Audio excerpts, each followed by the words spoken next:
Siapkan hati kami, tempat yang terbaik, tanah yang terbaik untuk diberikan untuk Engkau ya Tuhan, untuk mendengarkan firman-Mu. Berikan kami hati sebagai hamba, telinga seorang murid ya Bapa untuk mendengarkan firman-Mu. Engkau yang berkati hamba-Mu ini, biarlah apa yang menjadi isi hati-Mu tersampaikan dengan baik kepada setiap jemaat yang ada, sehingga kami boleh terus bertumbuh, hidup melekat dalam Engkau ya Tuhan, menyenangkan hati-Mu, dan menjadi berkat dimanapun kami berada. Dalam nama Tuhan Yesus kami siap mendengarkan firman-Mu. Sama-sama katakan amin. Shalom. Shalom. Shalom. Masih segar ya sampai sore ya.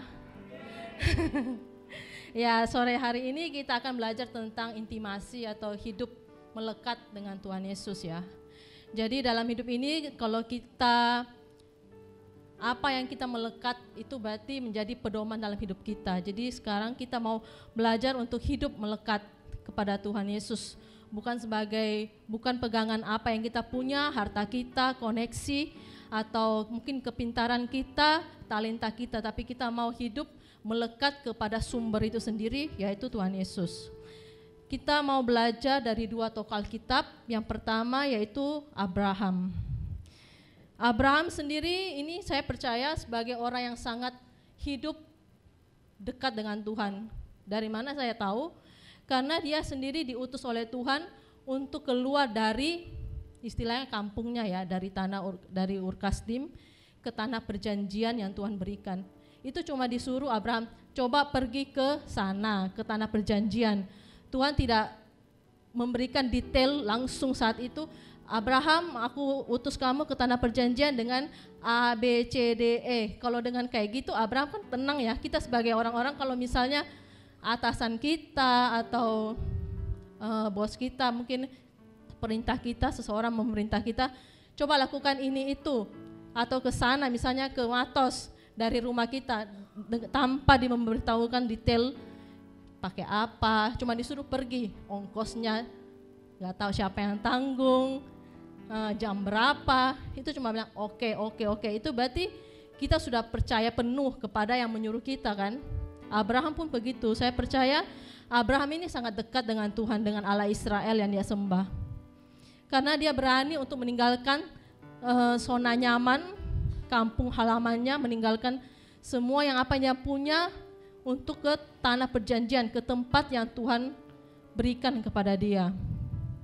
Karena dia percaya bahwa Tuhan pasti menemani dia dalam perjalanan tersebut ke tanah perjanjian. Kalau nggak percaya nggak mungkin Abraham mau beranikan bawa istri, bawa semua hamba-hambanya, membawa semua ternak-ternaknya. Itu bukan sesuatu yang gampang pada zaman dahulu. Kalau sekarang mungkin sudah ada akomodasi yang memadai. Kalau dulu jalan kaki ya, kena air, kena hujan, kena panas, semuanya itu tidak gampang.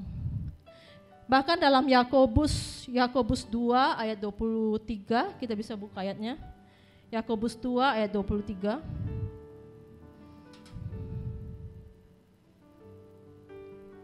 Dengan jalan demikian genaplah nas yang mengatakan, lalu percayalah Abraham kepada Allah, maka Allah memperhitungkan hal itu kepadanya sebagai kebenaran. Karena itu Abraham disebut sebagai sahabat Allah. Kita di sini percaya bahwa Abraham itu memiliki keintiman yang khusus dengan Allah Israel, Allah yang dia sembah. Bagaimana dengan kita saat ini, orang-orang yang sudah melihat mujizat-mujizat yang sudah tertulis di Alkitab, mujizat-mujizat yang Tuhan nyatakan kepada setiap tokoh-tokoh Alkitab yang sudah mungkin menjadi beberapa yang menjadi idola kita, misalnya Daud, mungkin Esther, mungkin Abraham ini sendiri. Kita sudah lihat banyak mujizat, tapi Abraham ini dia yang menerima perjanjian dari Tuhan, dia yang harus siapkan hatinya dan percaya penuh. Allah ini memberikan saya perjanjian. Apakah saya bisa percaya penuh kepada Allah ini sendiri yang mungkin orang lain gak dapat ya perjanjian seperti ini? Saya harus percaya atau gimana? Kayak gitu. Kalau kita punya seseorang yang kita hubungan dekat, Mungkin sekarang kalau misalnya kita punya sahabat dekat, keluarga, orang tua, suami atau istri yang kita benar-benar intim, dekat, apapun yang dia katakan, kita nggak mungkin ragu-ragu. Kayak misalnya orang tua menyuruh kita, Jacob, coba ke Alfamart, beli ini, beli itu. Nggak mungkin kan saya sebagai orang tua untuk kerjain Jacob ke Alfamart, pasti jelas. Karena ada tujuan dan maksud tertentu. Begitupun dengan Abraham, dia percaya bahwa Allah Israel yang dia sembah adalah pribadi yang bisa dipercayai. Karena dia memiliki keintiman, intimasi yang dia rasakan sendiri. Bahkan mungkin dipertanyakan sama keluarganya, yakin enggak ke tanah perjanjian, enggak jelas di mana itu tanahnya, di sana itu di mana, kan belum jelas ya, itu perjalanannya pasti sangat jauh. Pribadi yang pasti menemaninya dan tidak mungkin memberikan rencana yang buruk kepada Abraham. Abraham sangat percaya meskipun bahkan Tuhan meminta kembali yang Tuhan janjikan kepadanya. Tuhan janjikan akan memberikan keturunan kepada Abraham. Tetapi Tuhan pun akan meminta jadi korban. Tetapi Abraham memiliki iman yang besar kepada Tuhan bahwa pada saat Ishak tanya, korbannya mana Papa? Korbannya sudah Tuhan sediakan. Abraham itu memiliki iman bahwa bukan anaknya nanti jadi korban, tetapi pasti ada sesuatu korban yang sudah Tuhan sediakan sebagai ganti anaknya. Untuk kita sebagai orang percaya, kita jadikan Tuhan Yesus sebagai juru selamat pastinya bagi yang sudah dibaptis ya. Tapi selain itu saya ingin mungkin kita mau ajak kita merenung. Tuhan Yesus itu selain sebagai juru selamat yang sudah kita taruh dalam hati kita, Tuhan Yesus itu sebagai apa? Apakah dia sebagai tempat mengabulkan doa kita? Pergumulan kita cuma dengar keluh kesah? Tuhan yang kita taruh sebagai serep, kayak ban serep. Kalau hidup enak, Tuhan dilupakan. Kalau hidup susah, berdoa sampai berlutut, sampai menangis. Saya tidak mengerti waktu menyiapkan firman ini. Saya merasakan kalau Tuhan itu selalu ada dalam hidup saya meskipun dalam suka maupun duka. Meskipun kadang ada keadaan yang susah saya terima, saya merasakan bahwa Tuhan itu menjadi sumber kekuatan saya sendiri. Tidak bisa lepas dari hidup saya dan hati saya. Tadi pun saya sudah tahan-tahan, semoga tidak sampai nangis ya. Tapi entah kenapa ya sampai nangis juga sih sekarang. Saya ingin ajak Bapak Ibu Saudara sekalian, mari kita sama-sama membawa hidup kita untuk semakin intim kepada Tuhan. Bukan sebagai tempat untuk meminta-minta, bukan hanya sebagai juru selamat. Oh ya, Tuhan Yesus mati bagi saya 2000 tahun yang lalu, sebentar lagi saya mau merayakan Jumat Agung, Paskah, ada selebrasi, ada apa di sana. Tapi ayo kita sebagai anak-anak sahabat Allah, kita mau hidup sungguh-sungguh mengutamakan Tuhan dalam hidup kita. Apalagi kita sebagai pelayan-pelayan Tuhan, pelayanan bukan sebagai kewajiban, kebiasaan di hari Minggu, kebiasaan di setiap ada acara ibadah. Tapi Tuhan pasti akan sangat senang kalau dalam setiap kehidupan kita pun kita tetap menjaga hubungan kita, keintiman kita dengan Tuhan. Tokoh yang kedua yang saya akan bagikan di sini yaitu Daud. Daud ini kalau kita pasti sudah tahu ya dari sekolah minggu, yang sekolah minggu dari kecil, bahkan sampai sekarang pun tuh Daud menjadi mungkin tokoh favorit, keren kayak gitu. Daud melawan Goliat, menang dari yang orang pendek melawan orang yang raksasa yang besar, dahsyat. Tapi Daud ini kalau saya baca ya, kalau kita baca lagi lebih dalam lagi di setiap ayat-ayat tentang Daud, Daud ini memiliki hati yang sangat lembut dan memiliki komunikasi yang baik dengan Tuhan. Daud ini senang bermazmur, pada waktu dia sendiri apa yang dia lakukan itu yang Tuhan mau. Apakah tetap intim atau malah memikirkan hal-hal yang buruk tentang orang, orang ini kok kayak gini ya, kayak gini. Bukan hal-hal yang negatif yang dia bangun pada saatnya sendiri, tapi dia bermazmur, menyanyikan puji-pujian, membangun komunikasi dengan Tuhan. Itu yang Tuhan senangi dari Daud dan itu berkenan di hati Tuhan.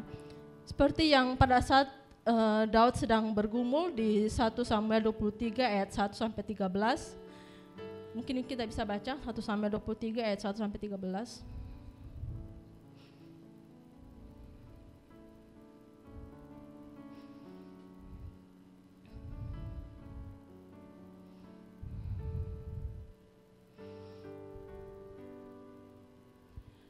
Ya di sini ya.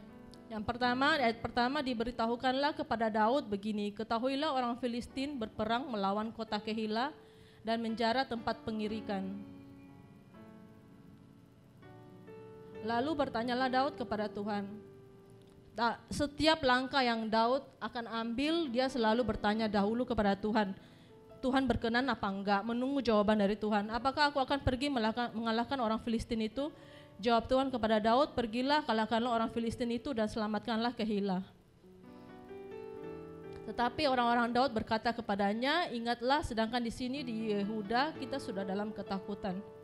Apalagi kalau kita pergi ke Kehila, melawan barisan perang orang Filistin. Jadi ketika Daud bertanya kepada Tuhan, Daud mendengar kalau Tuhan itu, Daud kamu bisa ke sana. Tapi orang-orangnya itu ragu-ragu, khawatir. Kita kadang dikelilingi dengan orang-orang di sekitar kita yang kadang bukan malah menguatkan tetapi malah menjatuhkan ya. Berikutnya. Lalu bertanya pula lah Daud kepada Tuhan, maka Tuhan menjawab dia firman-Nya, bersiaplah, pergilah ke Kehila sebab aku akan menyerahkan orang Filistin itu ke dalam tanganmu. Kemudian pergilah Daud dengan orang-orangnya ke Kehila, ia berperang melawan orang Filistin itu, dihalaunya ternak mereka dan ditimbulkannya kekalahan besar di antara mereka. Demikianlah Daud menyelamatkan penduduk Kehila. Ketika Abiatar bin Ahimelek melarikan diri kepada Daud ke Kehila, ia turun dengan membawa efod di tangannya. Kepada Saul diberitakan bahwa Daud telah masuk Kehila, lalu berkatalah Saul, Allah telah menyerahkan dia ke dalam tanganku, sebab dengan masuk ke dalam kota yang berpintu dan berpalang ia telah mengurung dirinya.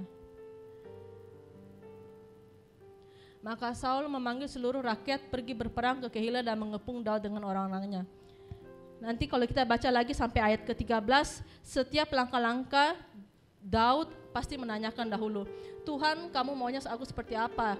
Tuhan aku pasti menang gak? Tuhan kira-kira kamu berkenan gak? Tuhan kayak gini. Orang yang hidup berkenan, orang yang hidup intim dengan Tuhan, sudah menganggap Tuhan itu bagian dari dirinya sendiri. Bukan sesuatu yang jauh, bukan sebagai tempat yang hanya untuk menguntungkan dirinya sendiri. Dan ketika kita bisa melihat bahwa orang yang menerima janji Tuhan, yang hidup melekat kepada Tuhan seperti Abraham dan Daud dalam khotbah hari ini ya, contohnya Abraham dan Daud, kita bisa melihat bahwa Tuhan berkenan kepada mereka dan Tuhan memberikan mereka janji yang sangat dahsyat, janji yang Tuhan tidak berikan kepada orang-orang lain dalam tokoh Alkitab, bahkan di orang-orang yang pernah kita tahu dalam tokoh Alkitab. Seperti Abraham menjadi bapa segala bangsa, bahkan orang yang tidak mungkin punya anak diberikan janji yang sangat luar biasa menjadi bapa segala bangsa. Daud dijanjikan untuk memiliki keluarga dan kerajaan yang kokoh, yang tidak akan goyah, tidak akan goyah sampai selama-lamanya, siapapun itu. Dan Tuhan berjanji anak cucunya selama perbuatannya itu sesuai dengan firman Tuhan, yang itu intinya. Selama kita hidup menyenangkan hati Tuhan, hidup dekat, melakukan apa yang menjadi keinginan Tuhan, menjadi firman Tuhan, Tuhan tidak akan pernah meninggalkan kita, perjanjiannya akan tetap ikut dalam kita. Seperti dalam 2 Samuel 7 ayat 13-16, yang 16 berkatakan, keluarga dan kerajaanmu akan kokoh untuk selama-lamanya di hadapanku. Tahtamu akan kokoh untuk selama-lamanya. Bahkan di 1 Raja-Raja 9 ayat 5 mengatakan bahwa Tuhan berkenan dan Tuhan selalu ingat janjinya kepada Daud, bahkan kepada Salomo. Karena janjiku kepada ayahmu, aku tidak akan. Karena janjiku kepada Daud, ayahmu, aku tidak akan. Jadi ketika kita hidup intim, dekat dengan Tuhan, tidak mungkin Tuhan melupakan kita. Kadang mungkin kita sebagai manusia yang selalu melupakan Tuhan. Kita mau untuk belajar di sore hari ini, menempatkan Tuhan di posisi yang lebih dekat, lebih intim dengan Tuhan. Tuhan senang kalau kita sebagai anak-anaknya, sebagai sahabatnya yang dia sebut sendiri, kita adalah sahabat-sahabatnya, bukan lagi hamba. Karena kalau hamba itu tidak mengerti apa yang dilakukan oleh tuannya. Misalnya kalau saya tuan, pembantu, hamba saya, asisten saya tidak mungkin mengetahui sedetil apapun yang saya lakukan. Tapi kalau sahabat, kita curhat, kita mengatakan apapun yang menjadi isi hati kita, apapun yang menjadi keadaan kita, kita bisa mengutarakan semuanya itu. Jadi kalau kita kadang merasa sendiri, kadang kita mungkin ada di antara kita yang sedang dalam lembah kekelaman, sedang dalam duka cita, sedang dalam kesusahan, jangan pernah meninggalkan Tuhan, jangan pernah menyalahkan Tuhan. Karena Tuhan pun sendiri mengatakan bahwa Dia adalah sahabat yang baik yang memberikan nyawanya kepada kita. Tidak ada orang lagi yang berani memberikan nyawanya kepada kita hanya sebagai sahabat. Begitu besar kasihnya kepada kita. Cuma kadang kita sebagai manusia istilahnya kayak mencurangi Tuhan. Tuhan, kalau misalnya lagi sedang susah, Tuhan, saya janji saya akan ini kalau sudah dikabulkan doanya. Saya berjanji akan ini itu kalau Tuhan sudah ini itu sama saya. Tapi setelah dikabulkan, Tuhan malah dilupakan. Oh ya, maaf ya Tuhan, tunggu bentar, habis ini saya melakukan ini dulu. Nanti ya Tuhan kan pasti, pikirannya kita Tuhan kan pasti ada. Nah mungkin hilang, tidak mungkin lenyap. Tuhan pasti ada. Tunggu ya Tuhan, aku urus ini dulu. Nanti ya janjiku, nanti saya akan kabulkan. Nanti saya akan genapi sendiri. Tunggu ya Tuhan, janji saya, nasar saya kepada Tuhan. Tuhan tunggu ya setelah saya lakukan ini itu. Mungkin Tuhan sedih. Lihat kita mungkin menjadikan Tuhan itu sebagai tempat untuk seperti apa ya? Tempat untuk mengabulkan apa yang menjadi permintaan kita, tanpa memandang Dia mau membawa kita sebagai seseorang yang Tuhan kita anggap sebagai Tuhan itu sebagai tempat pengabul doa, tanpa melihat Dia, oh Tuhan ini penuh kasih, Tuhan ini sudah hadir dalam hidupku, hati saya ini jadikan Tuhan sebagai apa ya? Apa pernah kita memikirkan seperti itu? Tuhan ini dalam hidup kita saya jadikan sebagai apa ya? Sebagai juru selamat, sebagai Tuhan yang mungkin jaraknya jauh, sebagai Bapa, sebagai sahabat, atau sebagai bagian yang tidak terpisahkan dalam hidup kita. Kalau Tuhan sudah tinggal dalam hidup kita, ayo kita terus hidup melekat dalam Tuhan, melakukan apa yang menjadi firman-Nya. Walaupun kadang susah, enggak semuanya firman. Kadang kita cuma melihat janji Tuhan enak ya, ibu itu kok kesaksiannya dapat ini, dapat itu, aku juga pengen. Tapi perjalanan hidupnya dari A, B, C, D, E, Z, enggak wes Tuhan, aku mau langsung yang janjinya aja. Aku pengen kayak ibu itu yang langsung dapat berkat. Kita enggak bisa kayak gitu. Kita harus mau hidup berani memikul salib, hidup mungkin harus bercucuran air mata, pikul salib, hidup mungkin jam-jam doa kita harus ditambah biar kita harus lebih intim sama Tuhan. Karena dalam suka kita gampang memuji Tuhan, gampang intim sama Tuhan. Tetapi karena duka kita gampang intim sama Tuhan karena kita lagi susah. Tapi kalau dalam sukacita, kita melupakan Tuhan kita. Ya Tuhan ya, aku hari Minggu ini ada sama teman, ada janji. Ini gak bisa ini koneksiku yang besar ini, gak bisa ditinggalkan. Tuhan nanti aja ya, kan masih ada minggu depan. Kayak gitu. Tuhan ingin kita menjaga waktu-waktu pribadi kita dengan Tuhan lagi. Menjaga waktu doa kita, hidup yang kudus, hidup yang berkenan. Karena hari-hari ini jahat dan kalau kita gak kuat sebagai anak-anak Tuhan, sebagai sahabat-sahabat Allah, kita pun akan jatuh. Meskipun kita setiap minggu mungkin ke gereja, kelihatannya rohani,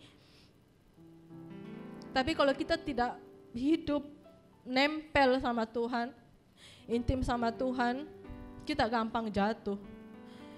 Kita gampang melupakan Tuhan itu sendiri, meskipun Tuhan itu bisa kita lihat di mana-mana. Bukti kasihnya udah kelihatan. Nafas pagi-pagi aja kita udah dapat dari Tuhan gratis. Tapi karena kita tidak anggap itu sebagai anugerah, sebagai bukti kalau Tuhan itu masih ada dan mengasihi kita.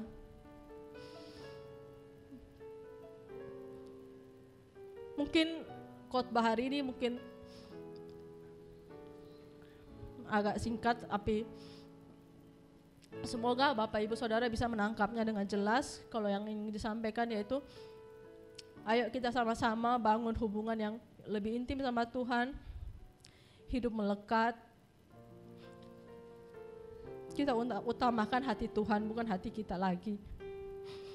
Kalau mungkin hati kita nggak kuat, masih ada Tuhan menjadi sumber kekuatan kita, sumber pengharapan kita, sumber sukacita. Menjadi apa ya, kalau dibilang mungkin bahasa dunia itu bahu untuk bersandar ya, meskipun tidak kelihatan kayak gitu.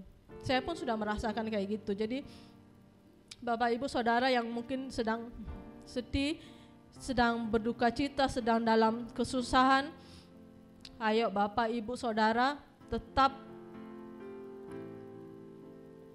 ingat Tuhan Yesus. Tuhan Yesus mengasihi kalian.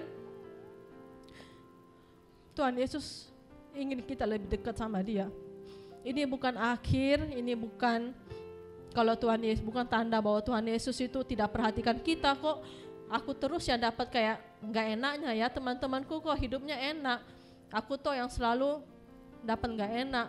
Istilahnya kayak kadang orang sampai bilangnya sial, dapat sialnya tok. Hidupku nggak enak dari dulu, dari kecil sampai besar. Mungkin dari dulu hidupku sudah ditinggal orang tua, nggak punya orang tua, harus kerja sendiri, biaya hidup sendiri. Teman-temanku kok hidup sembarangan, tapi mereka diberkati Tuhan. Itu hanya sementara, Bapak Saudara, Bapak Ibu Saudara ya, itu hanya kehidupan sementara. Kita nggak bisa jadikan itu sebagai pegangan. Hidup kita masih ada nanti selanjutnya kehidupan kedua di surga. Dan itu yang harus kita pegang erat dan kita kejar.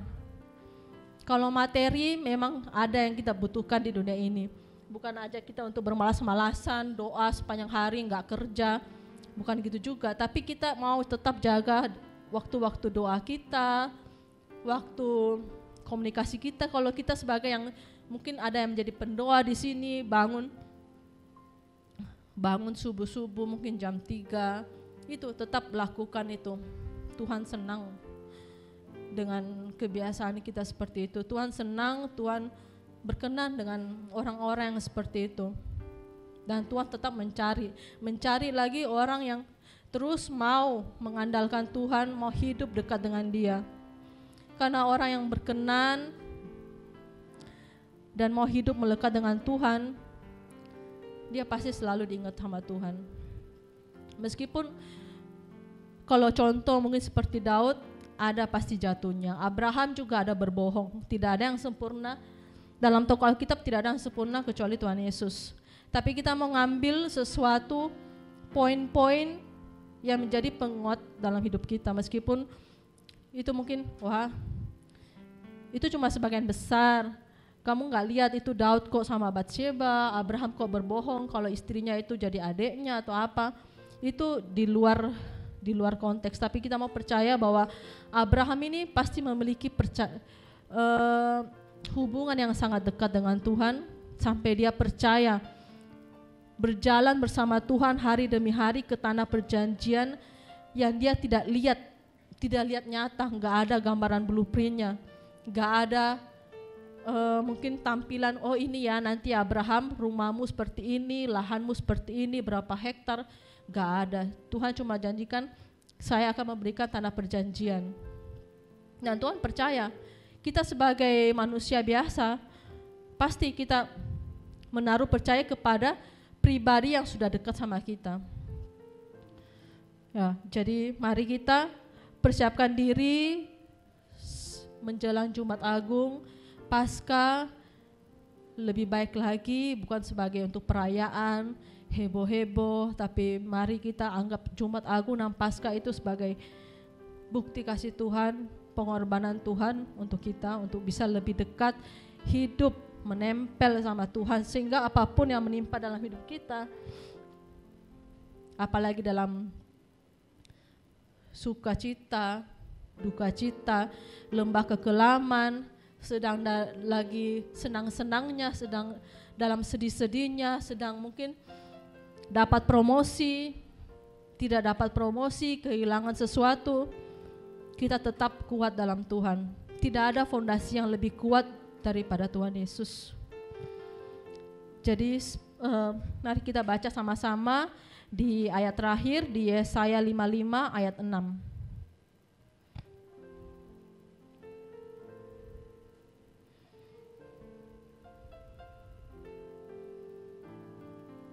Sama-sama kita baca ya. 1, 2, 3. Carilah Tuhan selama ia berkenan ditemui, berserulah kepadanya selama ia dekat. Jadi selama Tuhan masih berkenan ditemui, ayo kita temui Tuhan. Tuhan itu selalu ada buat kita. Kita jangan pernah pasang sesuatu batasan juga buat Tuhan. Tuhan sudah ya, Tuhan cukup sampai sini ya, seperti di Bait Allah. Tuhan cukup sampai di bagian depan rumah aja. Soalnya kalau keluarga Tuhan nggak boleh urus, nanti saya yang urus saja. Keluarga juga Tuhan jangan urus. Bisnis saya nanti saya yang urus karena saya lebih pintar, saya punya pengalaman 20 tahun, 50 tahun urus bisnis dan selalu cuan ya. Jadi Tuhan cukup sampai menjaga rumah saya supaya tidak ada pencuri masuk, mungkin seperti itu. Tapi biarlah Tuhan terus masuk semua dalam aspek kehidupan kita, dalam doa-doa kita, dalam anak-anak kita, keluarga kita, bisnis, pekerjaan, cita-cita, bahkan kesehatan kita. Setiap hari, setiap langkah seperti Daud, kita mau terus komunikasi, menjaga komunikasi dengan Tuhan. Sebagai konsekuensi kalau kita mau menerima janji yang dahsyat dalam hidup kita, dalam keturunan kita, kita yaitu harus menjaga komunikasi, menjaga hubungan dengan Tuhan. Mungkin tidak mudah, tapi kita pasti bisa jika kita konsisten dan memegang teguh kalau Tuhan itu selalu mau kita hidup dekat dengan Dia. Mari kita undang WL pemusik. Kita nyanyi lagu sebelum ini yang persembahan.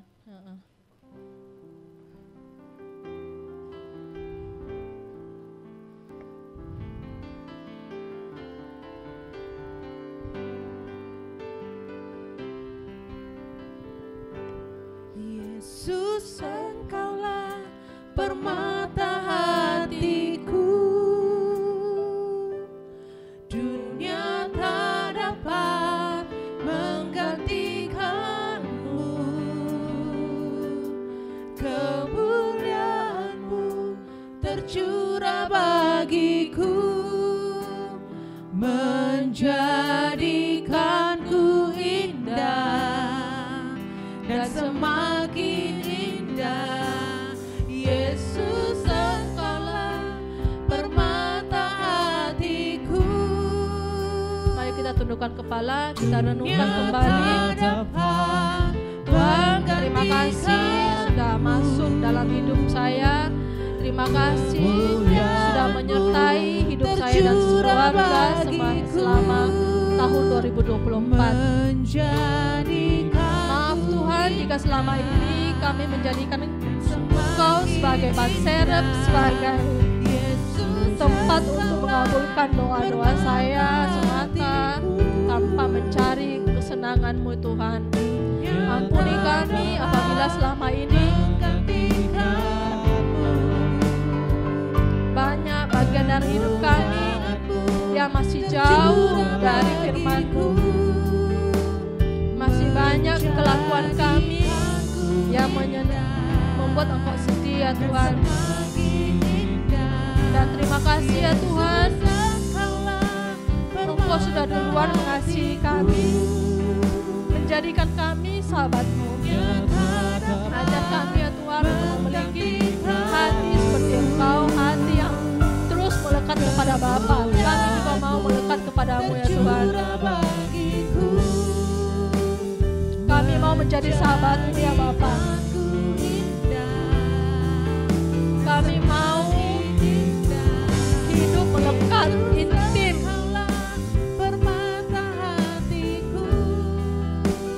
Kami bukan siapa-siapa dan kami tidak bisa apa-apa tanpa Tuhan dalam hidup kami. Semua bukan kekuatan kami, semua bukan karena hebat pintar kami ya Tuhan. Kami mau Tuhan Yesus yang menjadi pedoman hidup kami, menjadi sumber dari segala hidup kami.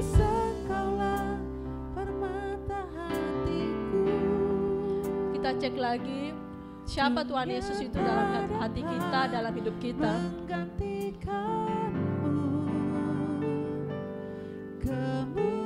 Apanya dia hanya sebagai Tuhan Yesus ya, sebagai Tuhan yang sudah mati 2000 tahun yang lalu, Tuhan yang ada di Alkitab, Tuhan yang si pembuat mujizat.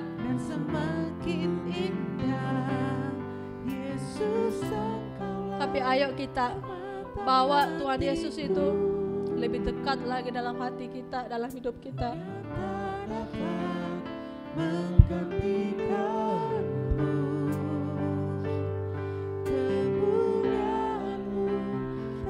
Tuhan sangat rindu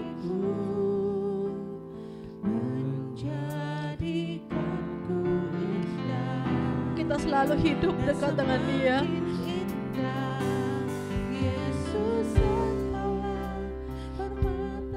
Ayo Bapak, Ibu, Saudara sekalian,